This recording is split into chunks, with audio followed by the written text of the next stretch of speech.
Madison tilted her face towards the soft morning light, as if drawing strength from its fragile warmth.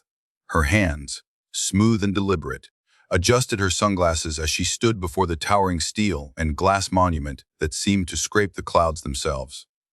Blackwood Technologies loomed, silent, gleaming arrogant. 100 stories of ambition and betrayal. She exhaled slowly, pushing the stroller forward with a steady grip, the soft wheels whispering across polished stone. Benjamin was already reaching across the space between them, fingers sticky from the remnants of breakfast, determined to steal his sister's tablet.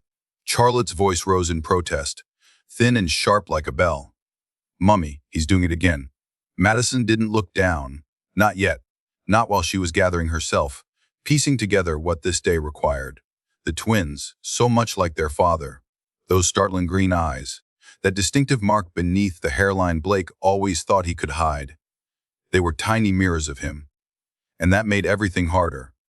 A voice broke through her focus. "No, Miss Hayes now." She turned, slowly.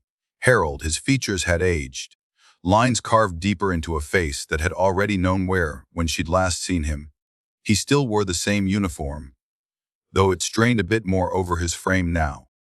His hands fumbled at his cap as he stepped closer, cautious, reverent. "Good Lord, really you?" She smiled, something measured, something not quite real.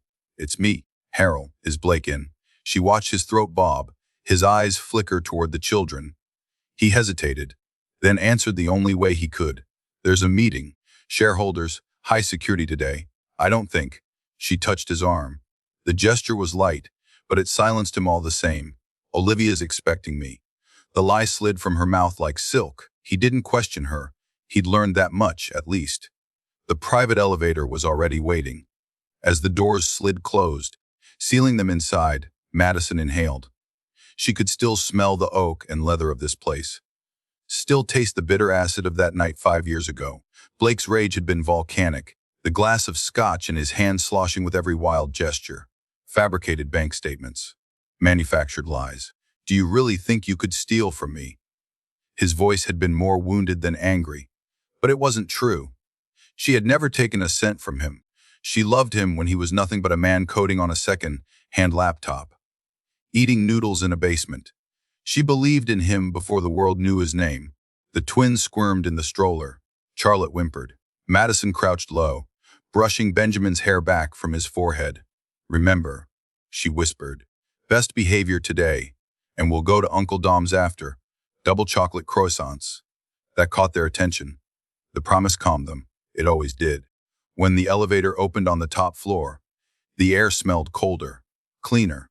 She stood taller, walking the length of the polished corridor, past glass walls that reflected a world far different than the one she'd left. Through those windows, Seattle sprawled out beneath them. The city Blake had conquered. At the end of hall, the boardroom loomed. Packed, she could see them before they saw her. Executives, investors, reporters. And at the head, Blake. Handsome as ever, tailored in Tom Ford. Vanessa Sinclair stood just behind him, too close, her fingers curling around a portfolio like claws. Madison's jaw clenched. She moved forward, the sound of her heels muffled on marble. Olivia's gasp echoed, then silence. As Madison pushed through the glass doors, the room hushed.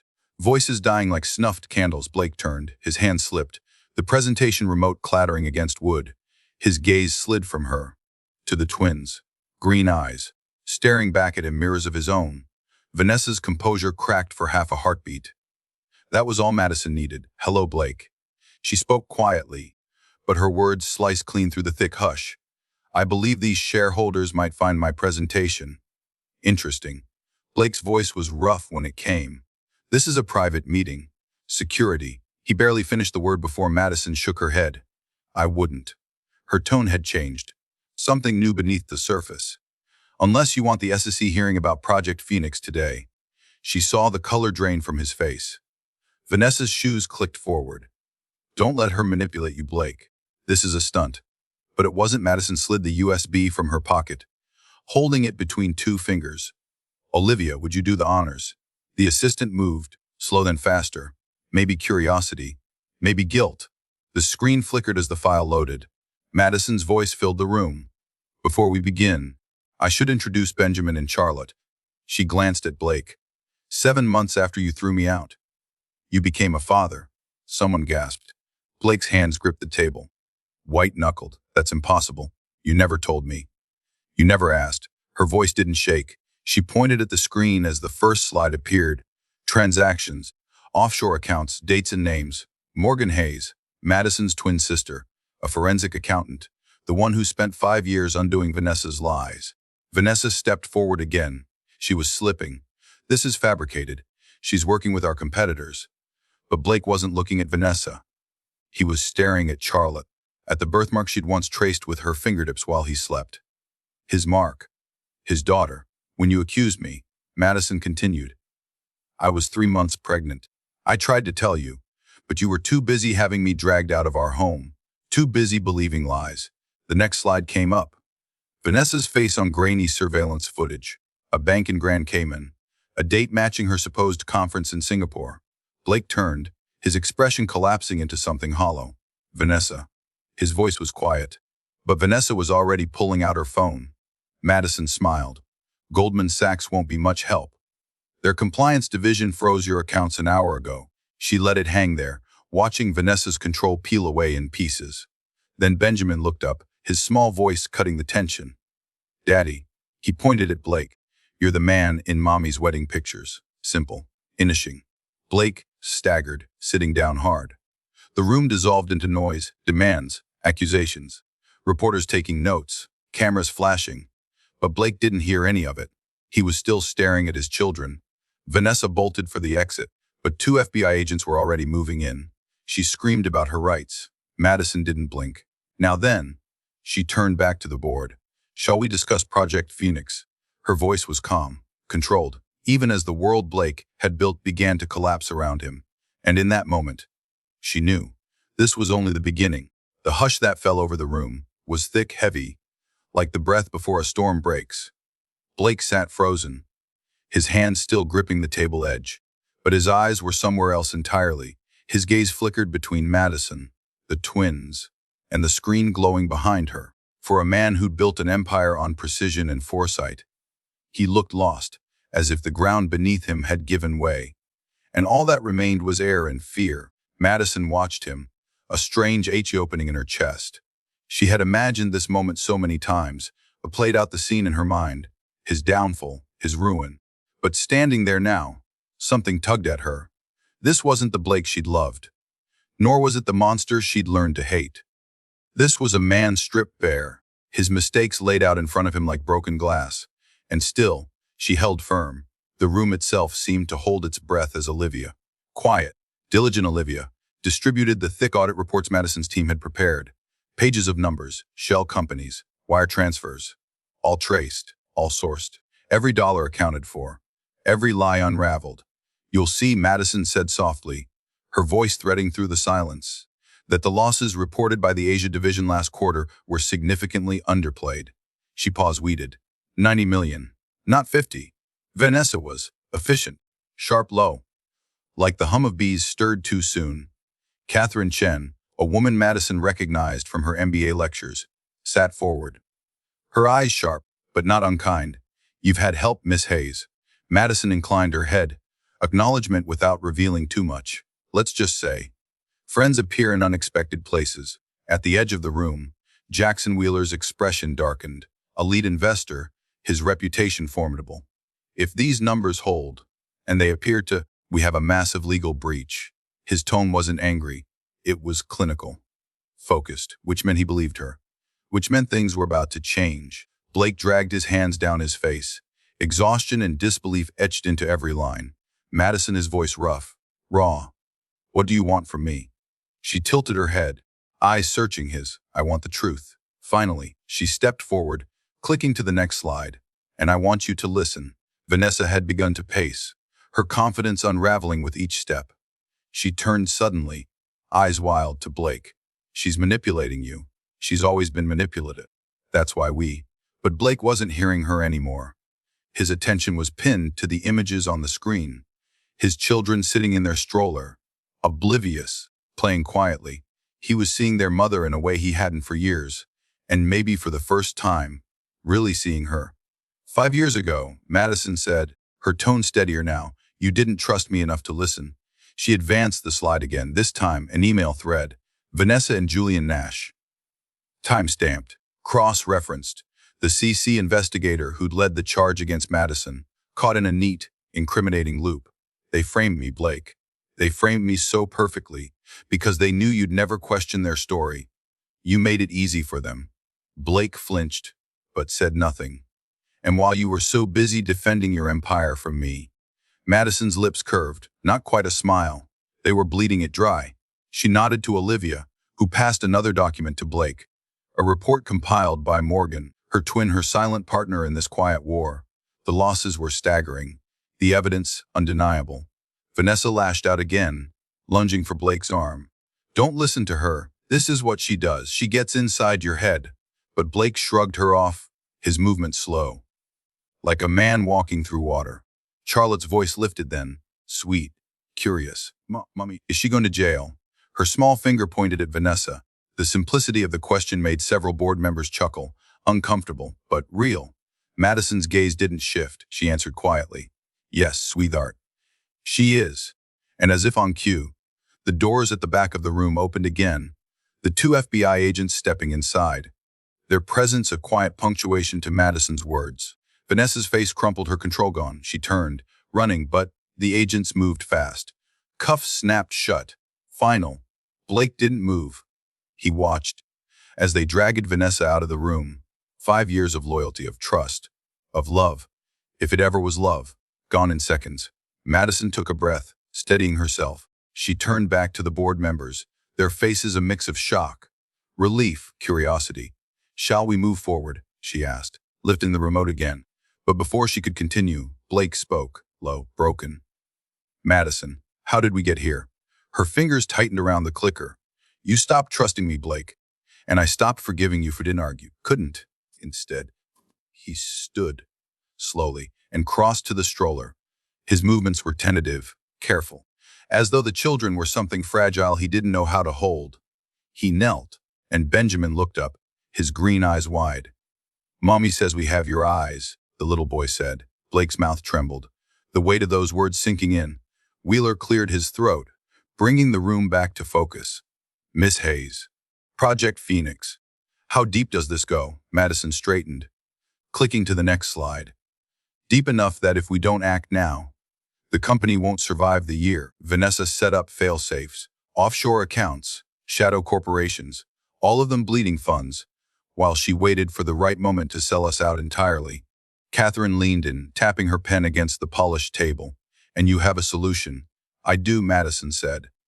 But it's going to require restructuring. Drastic restructuring. She could feel Blake's eyes on her as she spoke, listening, trying to understand. It was too late for some things.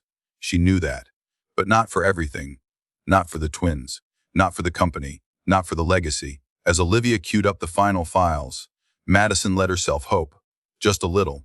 Because for the first time in 5 years, the truth was finally winning. The weight of truth, when it finally lands, doesn't crash down all at once. It settles slowly, quietly, like ash drifting from a fire you thought you had already put out. Blake stayed there, kneeling by the twins, his hand hovering just above Charlotte's cheek. She didn't pull away. She didn't flinch. Instead, she leaned in, just slightly, as if offering him something she wasn't even sure he deserved. Madison watched him, her pulse steady but sharp. She had imagined this moment unfolding so many different ways, had rehearsed the lines she might throw at him, sharp-edged, unforgiving. But now, standing there in the cold light of the boardroom, surrounded by the wreckage of lies they had both lived inside for too long, those words didn't come. Instead, she found herself watching Blake with something she couldn't quite name. Wheeler's voice cut through the silence. His tone was even, but it carried weight. If we're to move forward, we need to understand exactly what we're dealing with. He glanced around the room, at faces pale and stiff with disbelief. How much damage and how much recovery is possible? Madison inhaled slowly, grounding herself in the facts. Vanessa siphoned off $90 million through a series of offshore entities. She used Project Phoenix as both a diversion and a cover, creating a complex maze that's taken my team years to untangle. She clicked to another slide. This one showed the network, the sprawling and intricate, threads winding through multiple countries, multiple currencies. Shadow partners they had yet to fully identify. Catherine Chen narrowed her eyes. You said Vanessa wasn't working alone. She wasn't. Madison nodded once deliberate. Julian Nash was one of her partners. So was Connor Walsh. Blake's head jerked up. The name punched through his haze like cold water. No, he whispered. Not Connor. But Madison didn't blink. He was your chief security officer, your best man. She clicked to the next slide, showing emails, transaction logs, photographs. He's been feeding confidential information to Quantum Tech Solutions for years, even before I came into the picture. Blake's face twisted. He looked sick. I trusted him. So did I. Madison's voice was cool, but beneath it, she could still feel the sting. Connor was the one who found the doctored bank statements in your office. He was the one who pushed for my arrest. The room shifted, discomfort thickening the air. Olivia stepped forward again, her voice soft but steady. Connor is being detained as we speak. The FBI has him in custody. She handed another file to Catherine, who flipped through it silently, her jaw tightening. Blake stood slowly. The look he gave Madison wasn't defiant, but hollow. There was something in his eyes she hadn't seen in years. Regret, maybe even shame. Before he could speak, the boardroom doors opened once more. Morgan stepped inside. She moved like Madison did, precise, confident. But there was a cooler edge to her, something sharper. As she crossed the floor, several board members murmured, noticing the resemblance between the two sisters for the first time. Morgan set a thick file on the table, her voice clear. We've already filed the preliminary evidence with the courts. The SEC has been briefed. By this time tomorrow, Quantum Tech Solutions will be under investigation for corporate espionage and market manipulation and wire fraud. Wheeler raised an eyebrow. That's fast. Morgan shrugged. We've been building this case for years. She glanced at Madison, a flicker of something between them. She did the heavy lifting. I just followed the money. Catherine tapped her fingers against the table again, her expression thoughtful. So, where does this leave us? Madison stepped forward. It leaves us in a position to rebuild, to restructure Blackwood Technologies from the ground up. She clicked to the final slide, a simple flowchart outlining a new leadership model. Blake's name was there. So was dual leadership, she said quietly. Blake as Chief Innovation Officer, me as CEO, a partnership. Blake exhaled slowly, his gaze meeting hers. After everything, you still want me here? Her answer came easily. After everything, I still believe in what we started, just not how we finished. For a long moment, he said nothing. Then he nodded, slow, like he was giving in to gravity. Wheeler sat back in his chair watching them both. The board will need time to discuss this. Catherine smiled faintly. Not too much time, I hope. The markets will react to whatever news we give them, but I'd prefer they react to stability. There was a pause, and then, one by one, heads nodded around the table, quite agreements, silent approvals. Madison felt the tension in her chest ease, but only a fraction. There was still so much to do. As the boardroom began to clear, Blake remained where he was, hands braced on the table, shoulders heavy. Madison moved to the stroller, checking on the twins. Charlotte was still absorbed in her tablet. Benjamin glanced up, catching her eye. Is he coming with us to Uncle Dom's? She glanced at Blake, uncertain. The Nodis. He is. Benjamin smiled, wide and bright. He likes chocolate croissants. He whispered as if it were a secret. Madison let herself smile back, just a little. Blake finally stood, moving to stand beside her. His voice was low, rough. I never stopped loving you. Her throat tightened. I know. But she didn't say anything else. There would be time for more, later. For now, she had won the battle. And the future was waiting. The streets of Seattle gleamed wet beneath the wheels of Madison's car. Rain misting softly against the glass as she drove. The twins chattering quietly in the back seat. Their little voices blended with the hum of the engine. A kind of music that tugged at her heart in ways she hadn't prepared for. Every so often, she'd catch Blake glancing at them through the rearview mirror, his hands resting in his lap, as if afraid to reach forward. Afraid to touch what he thought he'd lost forever. She pulled up in front of Dominic's bakery, the soft glow of warm lights spilling out into the gray afternoon. Madison took a breath as she stepped out, adjusting Charlotte's jacket. smoothing Benjamin's hair, movements that had long since become second nature.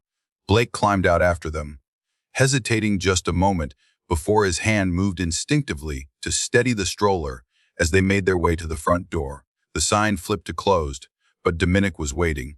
He stood behind the glass, arms crossed, his expression unreadable. When the door opened with a soft chime, his gaze landed hard on Blake, the kind of look that had weight, that remembered too much. Madison braced herself for the collision, but it was Charlotte who broke the tension, her small voice bright with excitement. "Uncle Dom, you made the special ones, right?"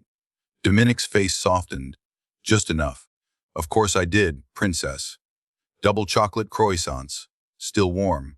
He stepped aside to let them in, his hand brushing lightly over Charlotte's curls as she passed. Blake hesitated in the doorway.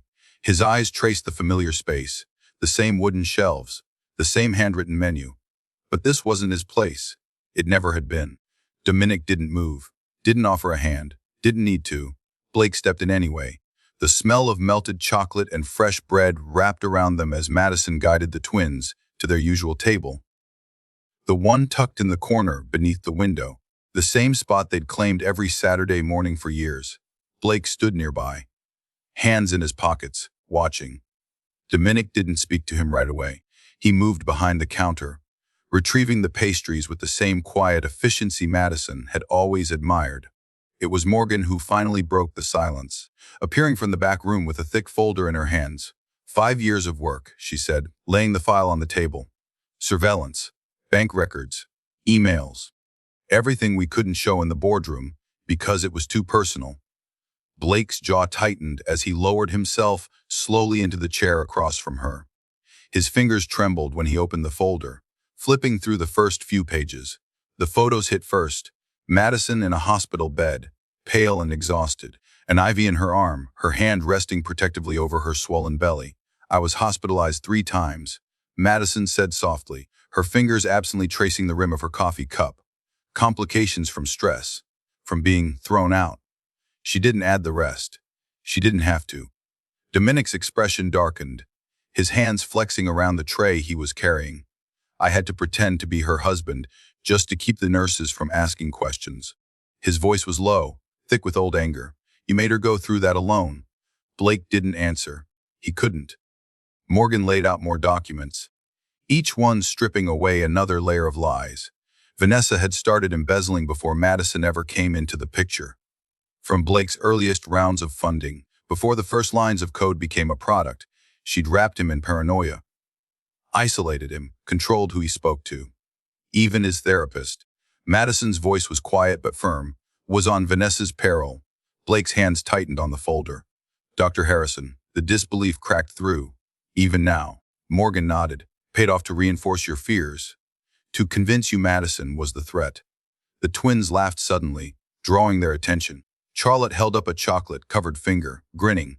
"Look, Mommy, Uncle Dom says I'm a chocolate monster." Benjamin giggled beside her, crumbs scattered across his lap. The moment hung there, fragile and precious, a reminder of everything that mattered. Madison's gaze softened, just for a heartbeat. "They're happy, Blake. They've always been happy, because they were surrounded by people who loved them." She glanced at Dominic, at Morgan. "Even when I was working 2 jobs and getting my MBA at night, they were never alone." Blake's voice was rough, halting. "I missed everything. Their first words, first steps. Shu missed it. And now, you have a choice." Morgan slid another document across the table. Vanessa's brother, Trevor Sinclair. His death in prison 15 years earlier. The catalyst. "He was one of your first investors," Morgan said. "And he tried to steal your patents. That's why you became paranoid. Why you built walls instead of bridges." Blake's fingers shook as he traced the familiar handwriting on the old investment forms. "Trevor Sinclair. Vanessa blamed you for his death," Madison added softly. "Every move she made was part of her plan for revenge." Blake closed his eyes, his breath shuddering out like something torn from him. "I thought I was protecting everything I built. I thought I was protecting you." "You weren't," she said gently. "You were tearing it apart." There was a long silence. Then, slowly, Dominic reached across the table. He slid a small plate in front of Blake. A single double chocolate croissant, still warm, the tension eased. Just slightly, The twins rushed over, the Benjamin clambering onto Blake's lap without hesitation. "You should try it, Daddy. Uncle Dom makes the best ones." Blake looked down at his son, his arms instinctively wrapping around the boy's small frame. For the first time in years, he let himself hold something fragile. Madison watched them, something loosening in her chest. This wasn't the end. It was a beginning, one she hadn't believed in until now. Morgan tapped her watch. "Quantum Tech just called an emergency press conference," she said. "They're making a move." Blake set the pastry down, his expression sharpening. "What kind of move?" Madison met his gaze. "The kind that tests everything we've built." She stood, gathering her things. "Time to see if they've learned not to underestimate us." As they left the bakery, Dominic's voice followed them. "Don't screw this up, Blackwood." Blake nodded once. "I won't." And for the first time, Madison thought maybe he wouldn't. Rain streaked the windshield in thin silver threads as Madison drove, her fingers light on the steering wheel, yet her grip felt tight, controlled. The twins were dozing in their car seats, their breaths even, Charlotte's head resting against Benjamin's shoulder in a way that always made Madison's heart ache a little. She glanced at Blake in the passenger seat. He was quiet, his jaw set, staring out at the streets they both used to call home, though everything between them had shifted. There were no words yet. They both knew they wouldn't hold. At a red light, Blake finally spoke, his voice low, controlled in a way that sounded less like calm and more like a man hanging on by his fingertips. "You really think they're going to make a play today?" Madison's eyes flicked to the rearview mirror, to the skyline of downtown looming behind them. "Quantum Tech doesn't have time to wait," she said, her voice steady. "They know the window is closing. If they don't strike now, they never will. And you're sure the failsafe is in place?" His fingers tapped once, twice, against his thigh, a nervous habit she remembered from years ago. "It's in place," she said quietly. Morgan confirmed it twice. "Catherine's team verified it this morning. It's all ready." He nodded, though his expression was heavy.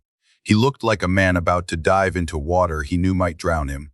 The conference room at Blackwood Technologies felt colder when they returned. The kind of sterile, clinical cold that settled into your bones before you realized it. But Madison had grown used to that. She led the way to the executive floor, her heels silent on polished marble, her pace steady. Blake followed, his hand brushing Charlotte's back as he guided the twins to Olivia, who was already waiting by the reception area. "You sure you want them here for this?" Blake's voice was a murmur as he leaned in. Madison glanced at their children. Charlotte was teaching Benjamin how to stack blocks in a pattern she knew Blake would recognize. The same pattern he used when coding his first algorithm. "They're why we're here," she said simply. "And they're safer with us than anywhere else." The board was already gathering when they stepped in.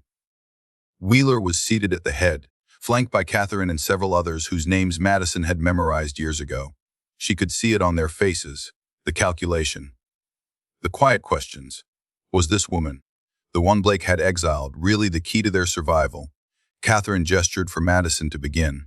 Without hesitating, she plugged in the USB and brought the first slide to life. "This isn't about recovery," she began. "It's about redefinition. Blackwood Technologies can't survive this scandal by hiding behind the same walls that failed us before." The room was still, watching, listening. "We need transparency," she continued, "and leadership that isn't afraid to make difficult choices." She let her gaze land on Blake for a fraction of a second before turning back to the screen. Dual leadership, checks and balances, innovation and strategy working together. Blake didn't flinch, didn't look away. He nodded, just once. Catherine's fingers tapped the edge of her glass. "You have the board's attention, but you still need the shareholders." "They'll follow," Madison replied, "if we can prove we're the ones who can keep quantum tech out of this company for good." As if summoned, Olivia's phone buzzed. She answered quietly, listening for a moment before glancing at Madison. "They've gone live," she said. "Quantum Tech's press conference is broadcasting worldwide." Madison's chest tightened as she nodded toward the wall screen. Olivia patched in the feed, and Richard Maxwell's face appeared. His silver hair gleamed under studio lights, his suit immaculate, his smile thin and practiced. "Ladies and gentlemen," he began, his tone soothing, calculated. In light of recent events involving Blackwood Technologies, Quantum Tech Solutions is prepared to offer a lifeline. Wheeler muttered something dark under his breath. Madison stood motionless, watching. Maxwell continued, "We are willing to absorb Blackwood's liabilities, preserve its most valuable assets, and offer stability to a company in turmoil." Blake's fingers clenched into fists, the strain visible in the muscle along his jaw. Maxwell wasn't finished. He lifted a small silver drive for the cameras to see. "We also have evidence," he said smoothly, "that suggests Blackwood Technologies engaged in unethical practices, and that their new leadership may be part of an elaborate cover-up." Catherine's eyes snapped to Madison. "How the hell does he have that?" Madison's mouth was a thin line. "Lucas Wright." The name landed like a dropped stone. Blake flinched. Lucas, the young programmer who had been Blake's first prodigy, the one who disappeared 5 years ago when Project Prometheus was supposedly shut down. Madison was already pulling up files on her tablet. "He's been working for Quantum Tech under an alias," she said. "Morgan confirmed it 2 nights ago. He's the one who leaked Project Prometheus, and Maxwell thinks he can use that to bring us down." Catherine's face was pale. "And can he?" "Not if we act now." Blake leaned forward, his focus razor sharp. "What's the play?" "We give them exactly what they think they want," Madison said. She brought up a new screen, a schematic of Quantum Tech's internal systems. "But we control the terms." Wheeler frowned. "You're suggesting we let them into the system?" "I'm suggesting we make them believe they've broken through long enough to trigger the failsafe." Blake's expression darkened as he studied the plan. "And Prometheus?" Madison's tone dropped to a murmur. "Prometheus has been waiting for this. It's time to show Quantum Tech they're not the only ones playing the long game." Catherine let out a breath. "And what happens after we trigger the failsafe?" Madison's gaze settled on Blake. "Then we rebuild. And this time, we do it right." The boardroom was quiet for a long moment. Then Wheeler stood. "We'll reconvene in 1 hour. Make it work, Miss Hayes." Madison nodded, already working on it. Blake followed her as the room emptied, his steps close behind. When they reached the far window, he spoke, his voice low. "You really trust Prometheus?" "I trust the people who taught it," Madison replied. "And right now, that includes our kids." Blake silent, staring out at the skyline. When he finally turned back, his eyes were different, clearer. "We need to end this." "We will," Madison promised. "And this time, we'll make sure it stays ended." Outside, the storm clouds gathered. But inside the boardroom, Madison felt something close to hope. The air in the boardroom felt heavier now, thick with decisions that couldn't be taken back. Madison stood by the window for a moment longer, watching the gray clouds churn above the Seattle skyline. The rain wasn't falling yet, but much was inevitable. She inhaled deeply, slow and deliberate, willing her heartbeat to stay steady as the minutes slipped away. Behind her, Blake stood silent, his reflection faint in the glass. "You ready for this?" he asked, his voice low, almost hesitant. She didn't turn. "I've been ready for 5 years." His reflection nodded, but the shadow of guilt lingered on his face. She wasn't here for his guilt. Not now. Not yet. The door opened quietly, Olivia stepping inside with Morgan close behind. "We've got confirmation," Morgan said, sliding her tablet across the conference table. Lucas was the leak. The metadata lines up, and the files Maxwell's waving around are doctored. Sloppy, but convincing enough for people who want to believe the worst. Madison's fingers tapped lightly against the edge of the table. "He was always reckless with timing." Morgan's gaze sharpened. "Which works to our advantage. He pushed this too early. If we act now, we can control the fallout." Olivia spoke then, quieter than the others but no less certain. "Prometheus is holding stable. The network's under strain, but the protocols you designed are still intact." Madison turned then, locking eyes with Blake. "We have to let it happen," he frowned. "Let what happen?" She took a step closer. "We have to let Lucas think he's won. Let him push the system to the edge. That's the only way Prometheus can close the loop and stop them from accessing the core." Blake exhaled slowly, the tension in his shoulders clear as he processed that. "You're sure?" "No." She didn't sugarcoat it. "But it's the best shot we've got." For a moment, he said nothing. Then he nodded. "All right, let's finish this." They moved quickly after that, every motion deliberate. Morgan relayed the instructions to Catherine's team. while Olivia oversaw the system interfaces. Madison stood at the center, fielding questions, issuing commands, her focus absolute. Blake worked beside her, his hands steady as he coded new patches, strengthening weak points Prometheus hadn't yet addressed. It was almost surreal. The two of them side by side again, like they had been all those years ago in his parents' basement. Only this time, there was more than just code between them. There were years of anger, betrayal, regret, but all something else. A fragile thread of understanding. The screens flickered once, a sharp pulse across the room. And then Luca's presence was unmistakable. He's in, Olivia confirmed.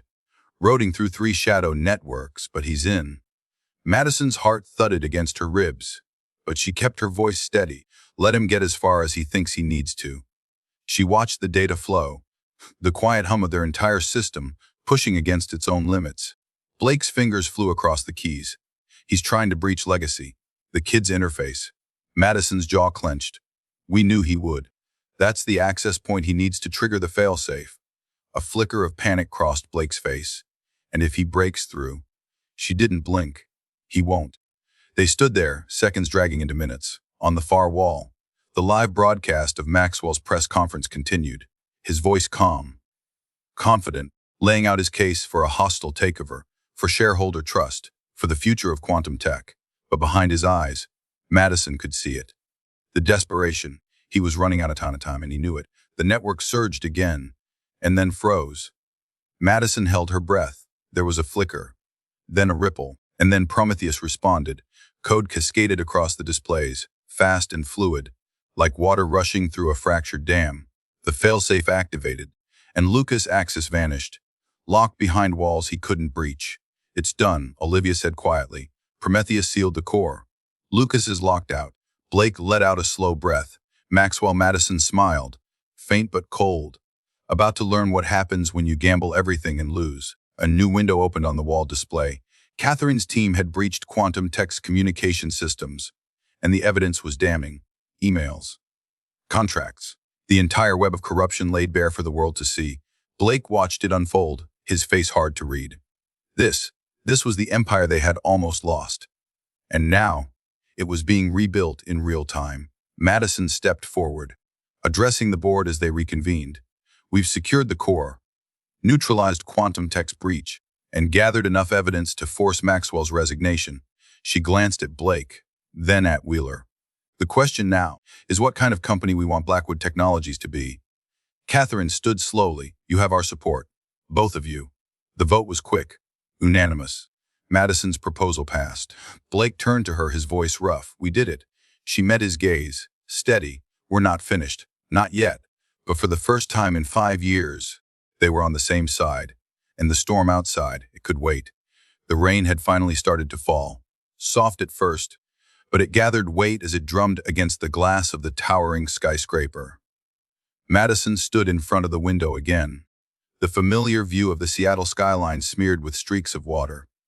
She let her fingertips rest against the cool pane, grounding herself in the quiet before what came next.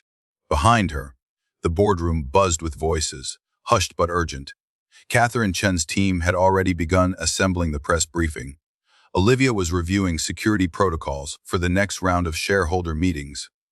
And Morgan paced near the doorway, phone pressed to her ear as she delivered instructions to their legal team.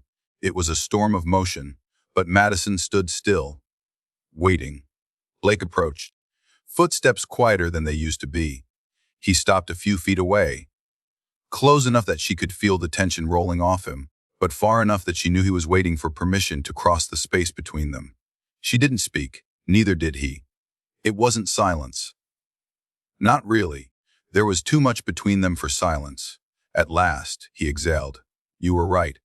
His voice was low, almost lost beneath the muffled noise of the room. I should have listened back then. She closed her eyes for a moment, letting that truth settle in. I wasn't asking for perfect Blake. I was asking for trust. He gave a short, bitter laugh, something I never knew how to give. Madison turned then, slowly, and yet here we are. They stood there, watching each other. 5 years of distance, loss, betrayal, and something neither of them had words for. Before anything more could be said, Olivia's voice cut in. We've got something. Her tone was sharp, clipped. "You'll want to see this." They crossed the room together, side by side, a quiet rhythm to their steps now. Olivia gestured toward one of the large wall screens. The feed shifted, showing a live shot from Quantum Tech's headquarters. Maxwell was there, pale, sweating, his confident veneer cracking under the relentless barrage of questions from reporters. Behind him, a row of executives whispered furiously to one another, their faces dark with panic. And then, something Madison hadn't expected. Vanessa. She stood just to Maxwell's left, a strange calm on her face. She wasn't cuffed, wasn't flanked by agents. She wasn't running, she was watching. Blake stiffened beside her. "Why is she there?" Olivia tapped her screen. "She's negotiating." "With who?" Morgan answered, this time her voice flat. "With Dr. Elizabeth Warren." The name hung in the air, cold as steel. Blake swore under his breath. "She was my mentor." Madison's jaw tightened. "And she's been behind this all along." They watched as Vanessa leaned in, whispered something in Maxwell's ear. He froze, his face going rigid, before nodding stiffly. A few moments later, Maxwell stepped back from the podium, his resignation brief and bitter. Catherine's team confirmed it within minutes. Quantum Tech was collapsing, stock free, falling, executives abandoning ship, and Vanessa somehow was still standing. "We need to move," Madison said, now. Blake was already nodding, his focus sharp again. "What's the play? We take control of Quantum Tech's assets before Vanessa hands them over to Warren. Catherine's team is ready, but we need to act fast." They moved as one, issuing commands, rerouting legal teams, finalizing deals. Every decision had to be exact, every second mattered. By the time the board reconvened, Blackwood Technologies had acquired a controlling interest in Quantum Tech. The hostile takeover had become a rescue mission, one that saved the company from destruction, but also one that placed incredible power in Madison's hands, and she didn't intend to waste it. The vote was unanimous. Madison would take the lead as CEO. Blake would oversee innovation development as Chief Technology Officer. Dual leadership, something that would have been impossible months ago, now made perfect sense. But as they left the boardroom, Madison couldn't shake the feeling that Vanessa wasn't finished. She watched the screen again. Vanessa's face cool and unreadable. She wasn't run anymore, she's waiting. Blake stood beside her, his jaw tight. "We haven't seen the last of her." "No," Madison agreed. "We haven't. But next time, we'll be ready." As they stepped into the elevator, descending to the ground floor together, Madison reached for Blake's hand. He didn't hesitate, his fingers curling around hers. It wasn't forgiveness, but it was something close. Eighth part, ChatGPT said. The air shifted the moment they stepped off the elevator, heavier, thick with the weight of what had just transpired on the 100th floor. Madison's grip on Blake's hand loosened, but she didn't let go entirely. Not yet.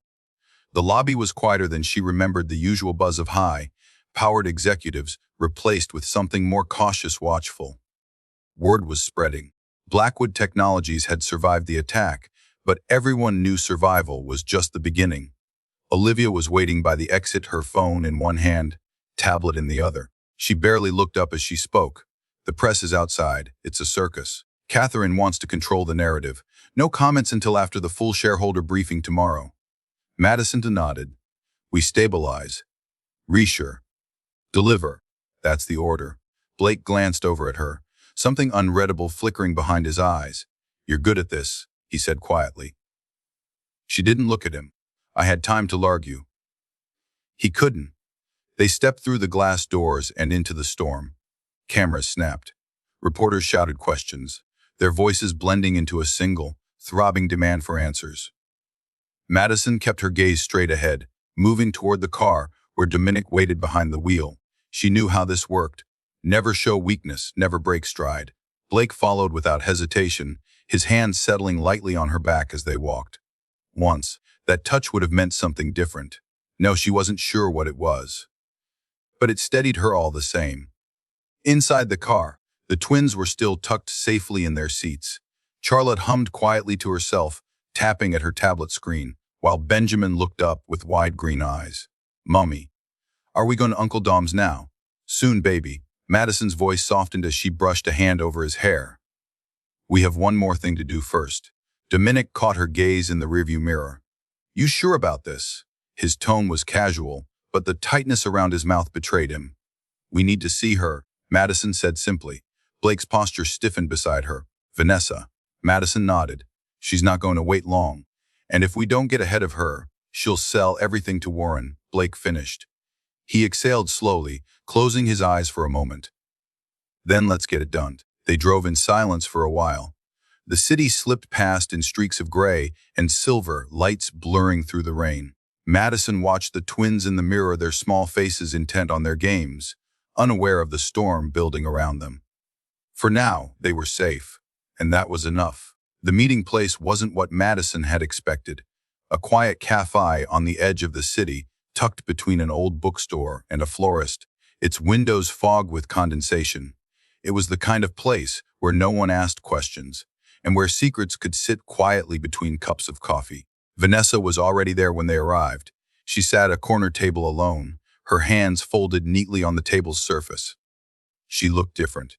Not defeated, not desperate, just calm. And that unsettled Madison more than anything else. Blake opened the door first, holding it long enough for Madison to step inside. Vanessa's gaze flickered over both of them, sharp and assessing, before settling on Madison. "You came," Vanessa said simply. "Of course," Madison replied, sliding into the seat opposite her. "We have unfinished business." Blake sat beside her, silent, his expression carved from stone. For a moment, none of them spoke. The rain tapped softly against the windows. The air smelled of strong coffee and something sweet baking in the back.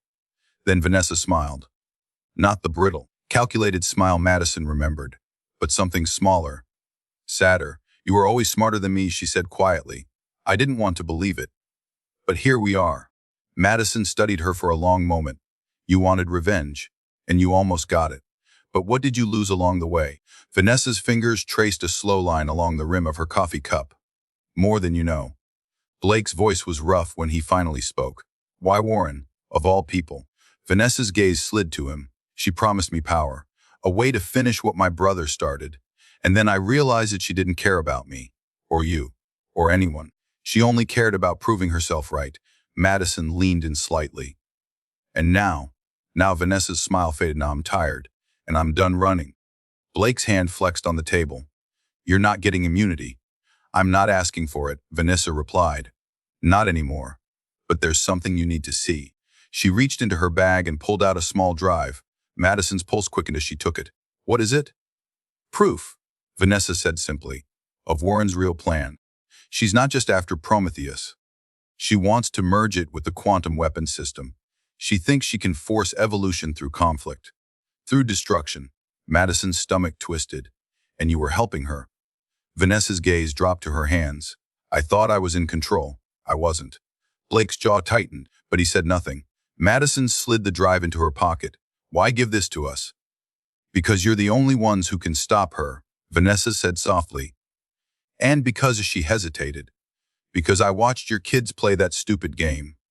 And I realized they're building something better than anything we ever tried to." There was a long silence after that. Then Madison stood. "So that's it?" Vanessa nodded. "That's it." Blake rose slowly, his eyes never leaving Vanessa's face. "If you run, there won't be a next time." "I know." And Madison believed her. They left the cafe together, stepping back into the rain. Blake didn't say anything until they were halfway back to the car. "You trust her?" Madison shook her head. "I trust the drive." And that was enough. They slid back into the car, the twins looking up him with wide, curious eyes. "Uncle Dom's now?" Benjamin asked. "Yes, baby," Madison said quietly. "Uncle Dom's now."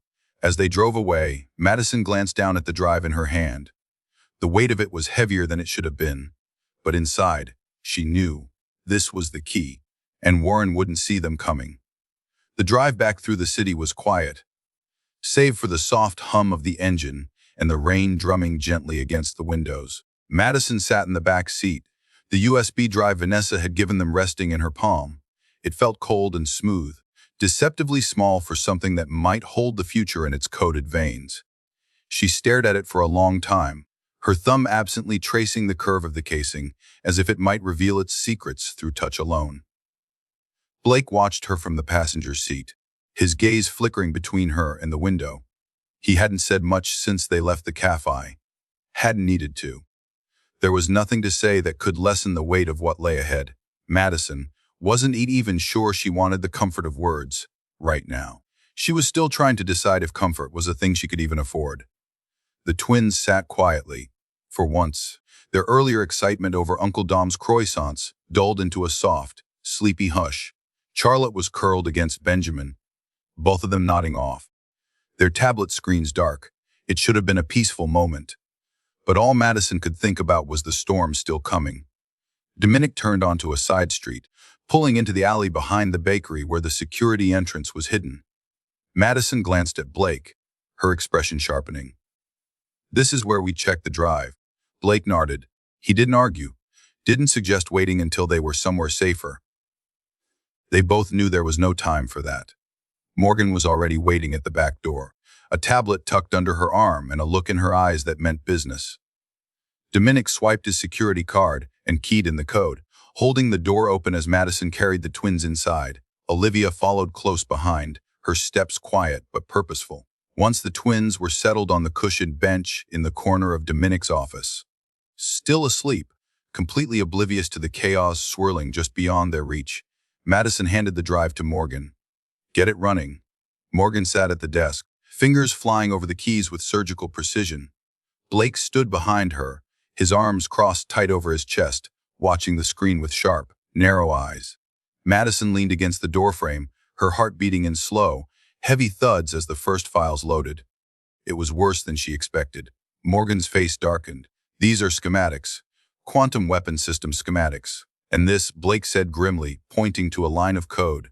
"This is the neural interface. Warren's planning on plugging Prometheus directly into a weaponized AI matrix." Madison's stomach clenched, and she wants to force it to evolve. By turning it into a weapon, Morgan nodded slowly. She's not just looking for control. She's looking to prove a theory that artificial intelligence can be pushed beyond its limits when stripped of ethical constraints. Madison inhaled, steadying herself. And Prometheus is the key. Blake was already pacing. If she merges Prometheus with that system, it's not just this company at stake. It's everything. Dominic's voice was quiet, but it cut through the tension like a knife. "How do we stop her?" Madison met his gaze, her mind already working through the angles. "We get there first." She glanced back at Morgan. "What else is on that drive?" Morgan scrolled quickly, scanning files with ruthless efficiency. Communications, logs, meeting schedules. Warren's planning a live demonstration. 48 hours from now. Blake swore under his breath. "Where?" Morgan tapped the screen. "A private facility outside of Vancouver, heavily secured. No way we're getting close without clearance." Madison crossed her arms, thinking, "Then we need someone on the inside." Dominic gave a humorless chuckle. "You want a mole? We barely have a team." "No," Madison said slowly. "We have something better." Blake's brow furrowed. "What are you thinking?" Madison turned to Olivia. "You've been handling internal security for months. How many of Quantum Tech's people have we flipped?" Olivia smiled faintly. "Enough." "Then we have a way in," Madison said. "But we have to move fast." Morgan closed the laptop with a snap. "If we're doing this, we're doing it now." Madison looked toward the twins. Their faces were soft in sleep, peaceful. She knew they were safe for now. But this wasn't about now. It was about tomorrow, about making sure they never had to live through what she and Blake had endured. She straightened her shoulders. "Get Catherine on the line. She's going to want to hear this." Blake's gaze found hers across the room, and for the first time in a long time, there was no anger in it, just understanding. "You're not doing this alone." "No," Madison said quietly. "I'm not." They gathered around the desk, planning the next move. Time was running out, but they weren't the ones running anymore. This time, they were the ones chasing. The briefing with Catherine was terse, direct, no wasted words. Madison relayed everything they'd pulled from the drive. The schematics, the neural interface designs, Warren's timeline, and her endgame. Catherine absorbed it all without flinching, the flicker of something like concern darting through her gaze only once. "We'll move our people into position," she said.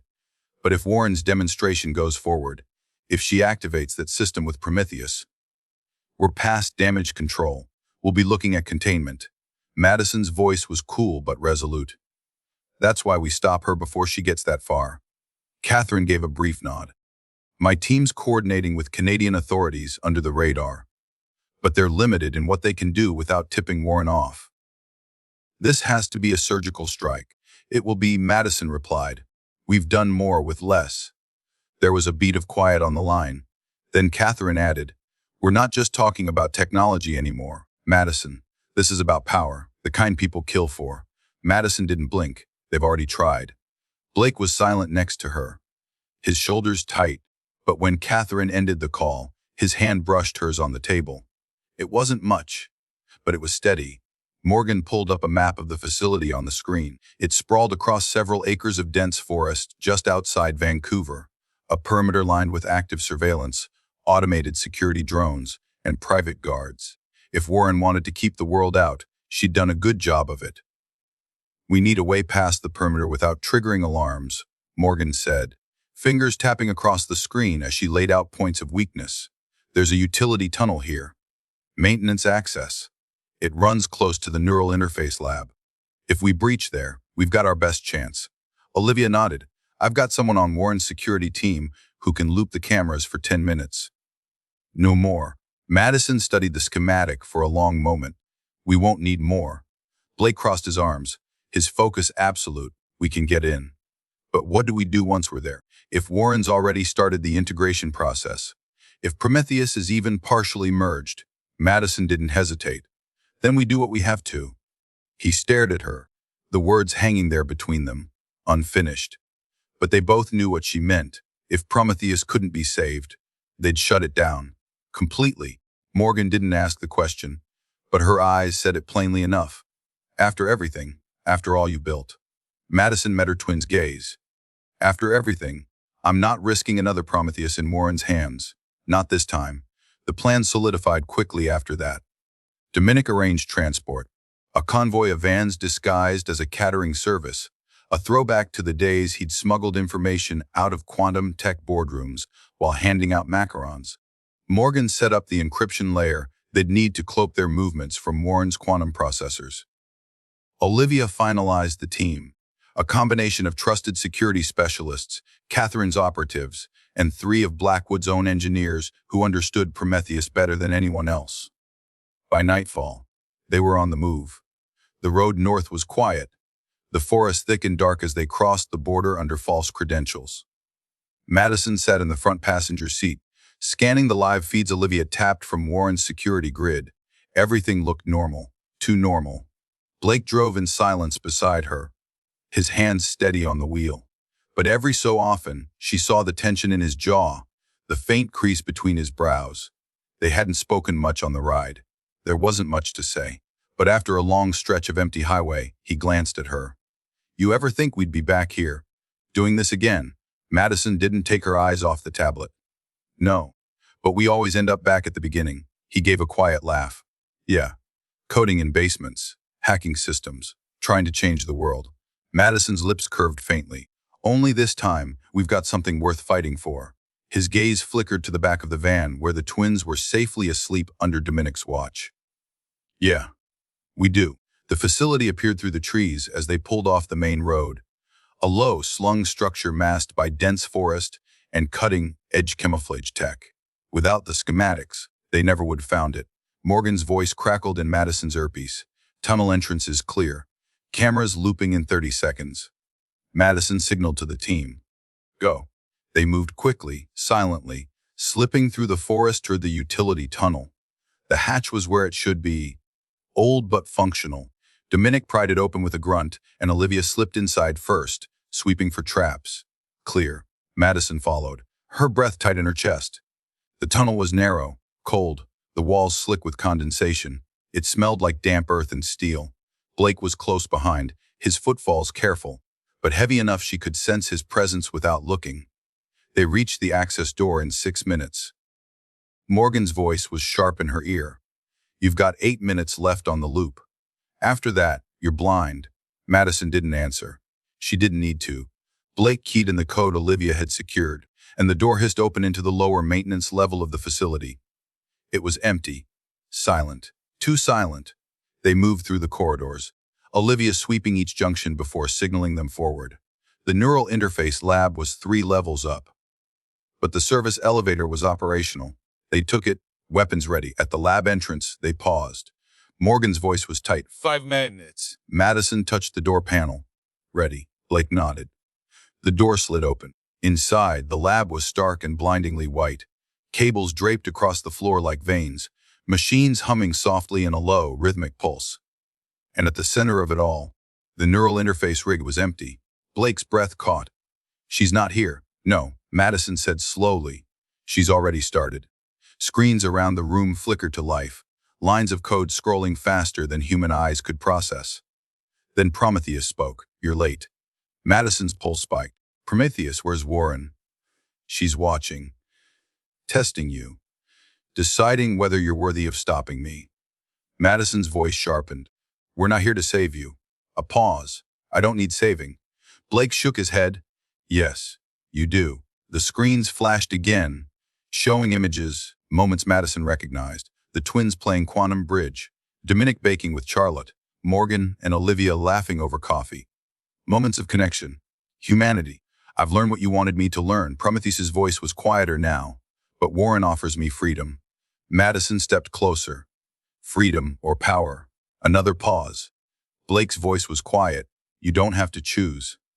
You've already chosen. The twins showed you the truth. Connection isn't a weakness. It's your strength. The hum of the machine slowed. Madison held her breath. Prometheus, what do you want? The screens flickered again. Then, slowly, the code stabilized. To protect them. Madison's heart help us stop Warren. Another pause. Then a soft chime as the neural interface unlocked. Morgan's voice crackled in their ears. 1 minute. They worked fast. Blake accessed the primary core, downloading the clean protocols, while Madison uploaded the virus that would permanently sever Warren's control lines. 30 seconds. The lab door slammed shut behind them as they finished. Warren's face appeared on the central screen, her expression cold. You think you've won, she said quietly, but Prometheus is more than either of you imagined. Madison stared her down. He's more than you'll ever understand. Warren smiled. We'll see. Then the screen went dark. Morgan's voice came through. Time's out. They ran. The facility alarms blared behind them, guards flooding the corridors. But Prometheus had already looped the cameras, disabled the drones. They reached the tunnel with seconds to spare. By the time they hit the tree line, the facility was going dark behind them. Back in the vans, Madison checked the drive. Prometheus was stable, clean. Blake sank into the seat beside her, breathless, but alive, he said. Madison nodded, staring at the screen in her lap. For now. But tomorrow, they'd rebuild. And this time, they'd do it right. The hum of the engine was a low, steady rhythm as they drove back toward the border, the forest blurring past the windows in shadowy streaks. The adrenaline that had kept them sharp, fast, alive inside the facility was beginning to fade, leaving behind a quiet exhaustion. Madison sat in the passenger seat again, her gaze fixed on the tablet screen balanced on her knees. Lines of code scrolled slowly, the heartbeat of Prometheus. Steady, stable. Blake drove in silence, his hands loose on the wheel, but there was still a coiled energy in his shoulders.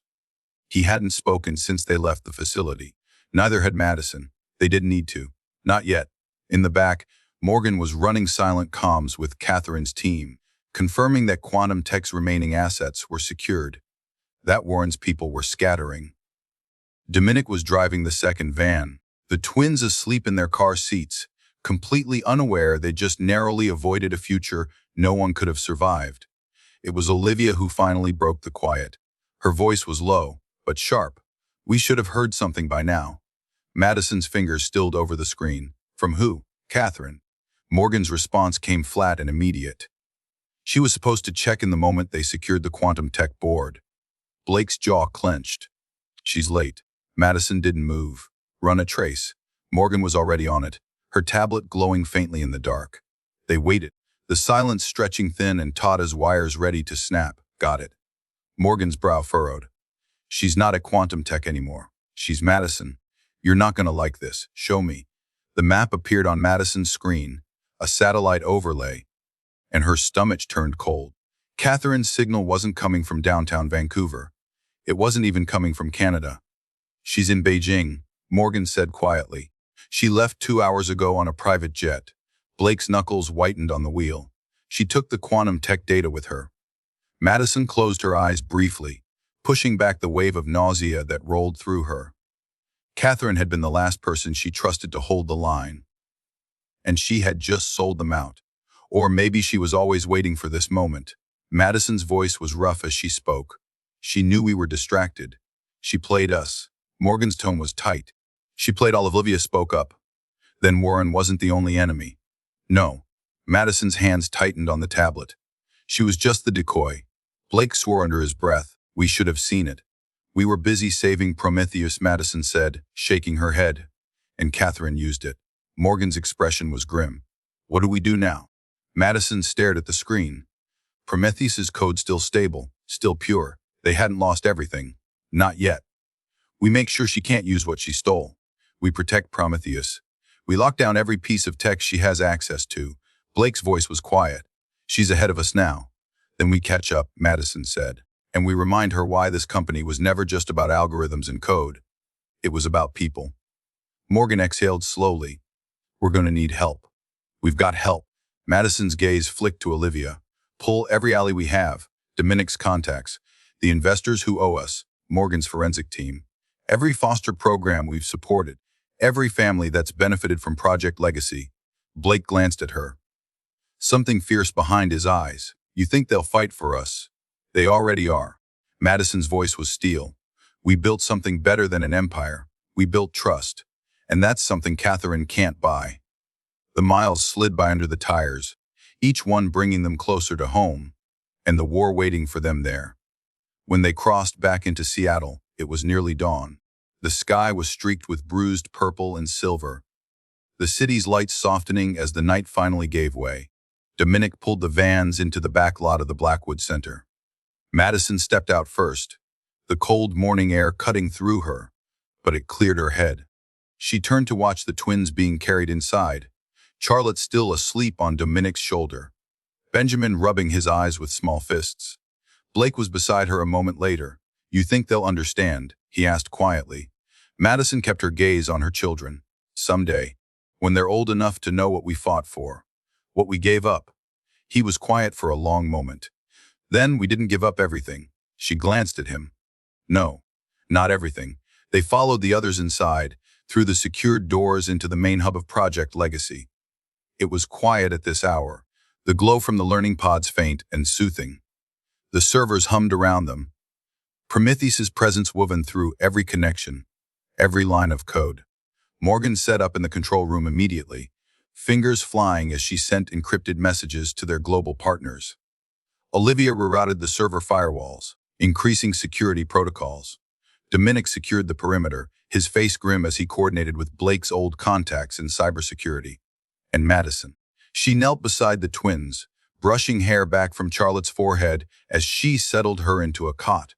Benjamin's fingers curled around hers as he drifted back to sleep. For them, she thought. For every child who deserved better. Prometheus's voice filtered softly through the speakers, almost like a whisper. I am ready. Madison stood. Then let's get to work. The hours that followed were relentless. They tracked Catherine's movements, following her trail through shell companies and encrypted files. They discovered that she wasn't working alone.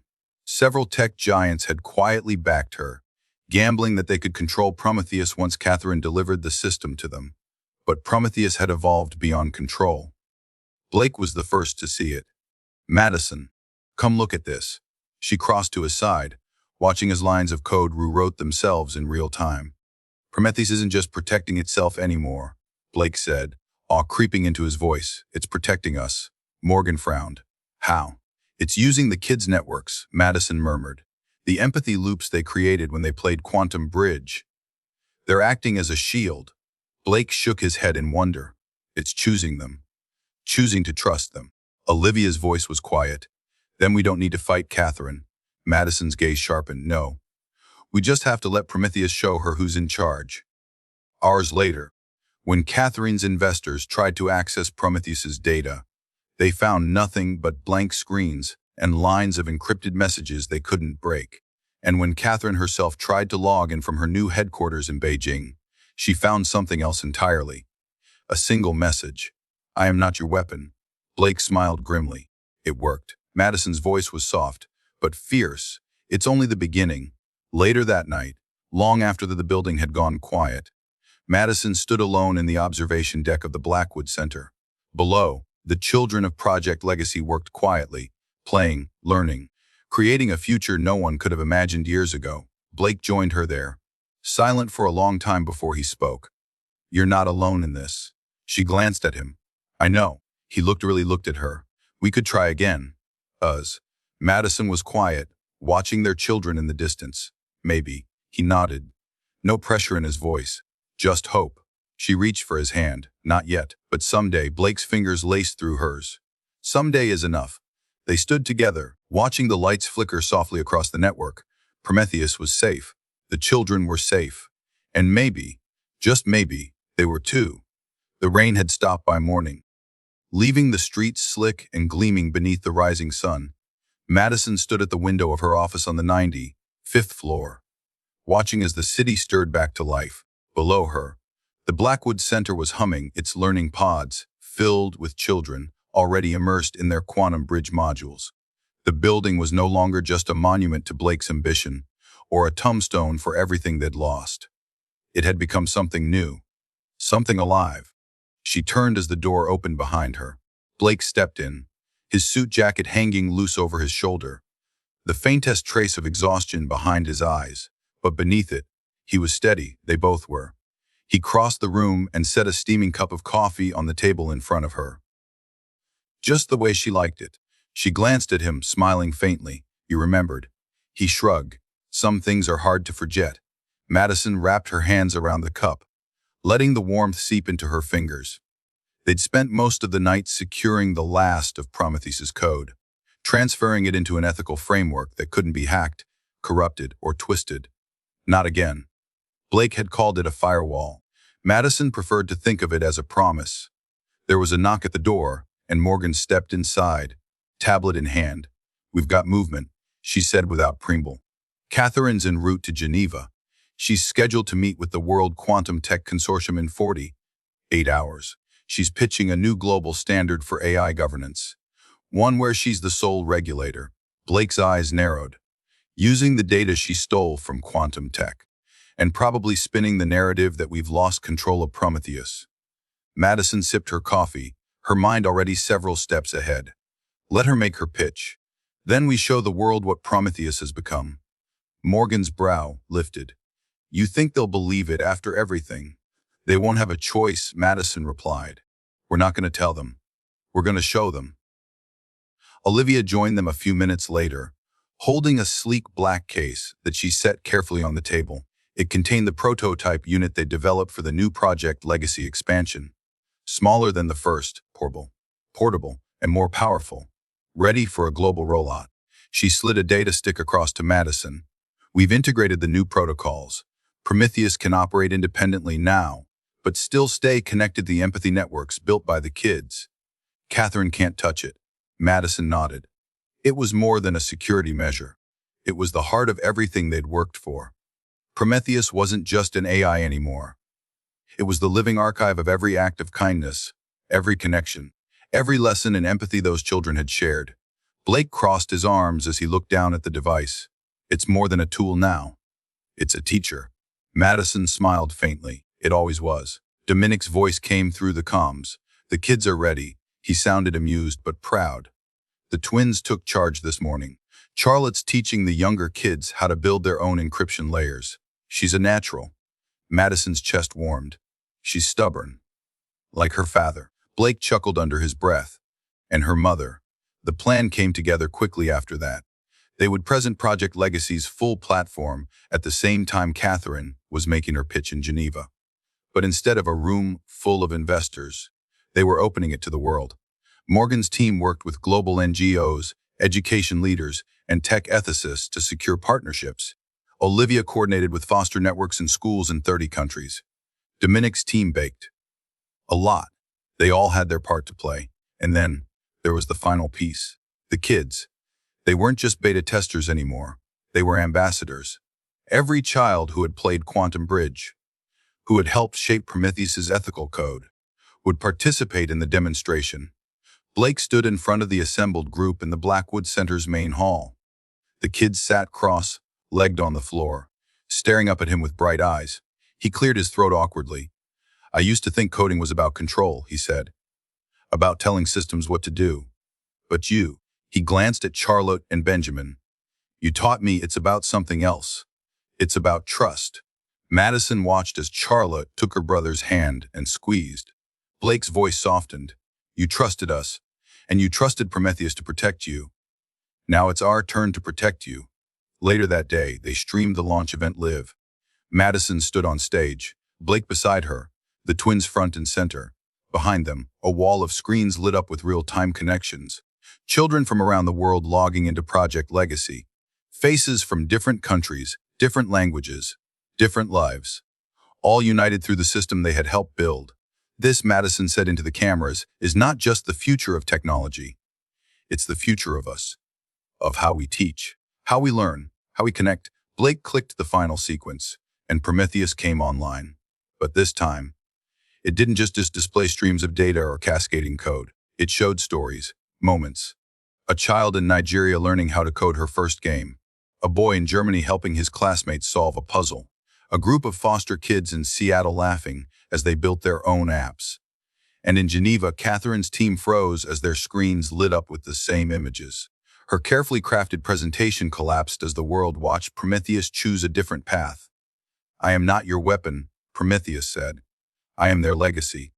Catherine's face tightened as she realized what was happening. Blake's encryption held. Morgan's firewalls were flawless. Olivia's countermeasures blocked every attempt at interference. And Dominic's bakery had apparently provided catering to half the security staff, ensuring they were too distracted to intervene. By the time the Geneva Consortium voted to endorse Project Legacy as the new global standard for ethical AI education and development, Catherine was already packing her things. And Madison, she stood in the middle of the Blackwood Center's main hall, surrounded by children, by her team, by her family. She watched as Charlotte showed Benjamin how to add new modules to Quantum Bridge. She smiled as Dominic handed out cookies shaped like little code brackets. She exchanged a long, quiet look with Blake and didn't need to say anything at all. Later, when the crowds thinned and the lights dimmed, Madison found herself standing in the observation deck again, watching the network pulse softly in the dark. Each light a child somewhere in the world. Learning, connecting, growing. Blake joined her there, as he always seemed to now. He handed her a cup of coffee. She took it. And this time, she didn't let go of his hand. "We did it," he said quietly. "No," she replied. "They did." And Prometheus, his voice trailed off. Madison smiled faintly. "He's exactly who we hoped he'd become." Blake nodded. Just like them. They stood there a while longer. No need to rush. The world was still there. The future was still unwritten. But it felt different now. It felt possible. Madison took a slow breath, letting it fill her chest, and turned toward Blake. "Ready? For what? For whatever comes next." He smiled then, wide and real. "Yeah, I'm ready." And hand in hand, they stepped forward into tomorrow.